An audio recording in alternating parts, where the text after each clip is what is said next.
Lalo. Lapit na. Thank you.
Dito yung dadaanin.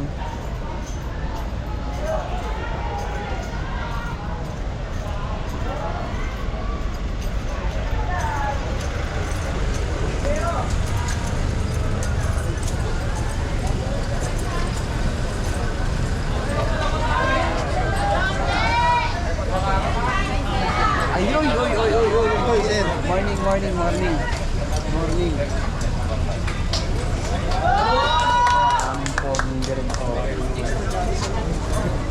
Para bagay sa San Lazaro Residence. Thank you po. Yorme!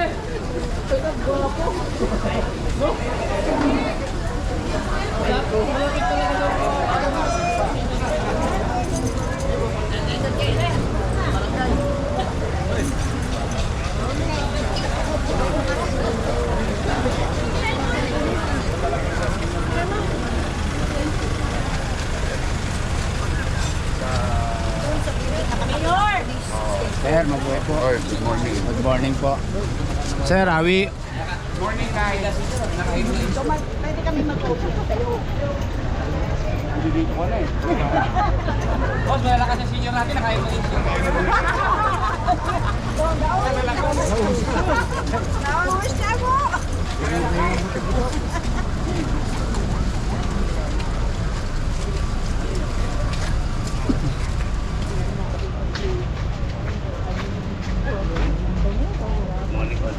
Morning po. Punta ko pa to ah. Akin pa to ah. Akin pa to. Sa'yo nga yun. Akin yan. Alam ko gawa yan. Pero sa totoo, hindi mo nagagamit eh. Wala mo dito. Wala nang bumago. Pati pag yun. Okay, boss. Punta ko.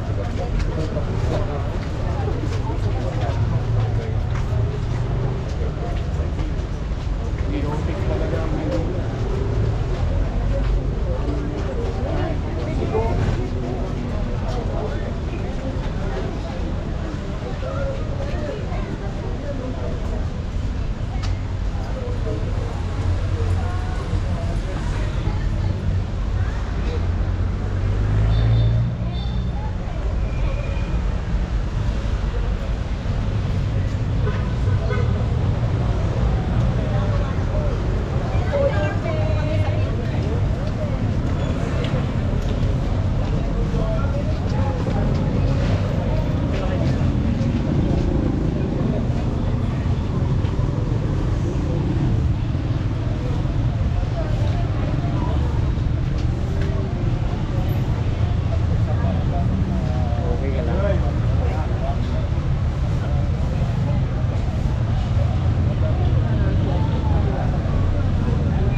Maynila. Manila po. Katulad yung sinasabi nila. Unang-una, walang permiso sa amin to. Sabihin nyo kay Congressman Chua, saan ang permiso nito? Unang-una, property ng Maynila yan. Nasaan yung property namin? Sa mga bakal. Ang laki-laki yan eh. Pag pinahawa yan na nagagamit ng tao rito. Lahat. Ginamit ko pa yan ng pandemic eh. Diyan ko nilagay yung mga pulubi sa kalye. Sa buong buwan ng Sunugan din po pandemic. kami yolo, dyan po kami tinulungan. Diyan po kami Tinanggalan po kasi ng kuryente yung building. Kaya po Sino na naman nagtanggal ng building? natanggalan pa lang daw yung kaya nalipat yung Si Randy.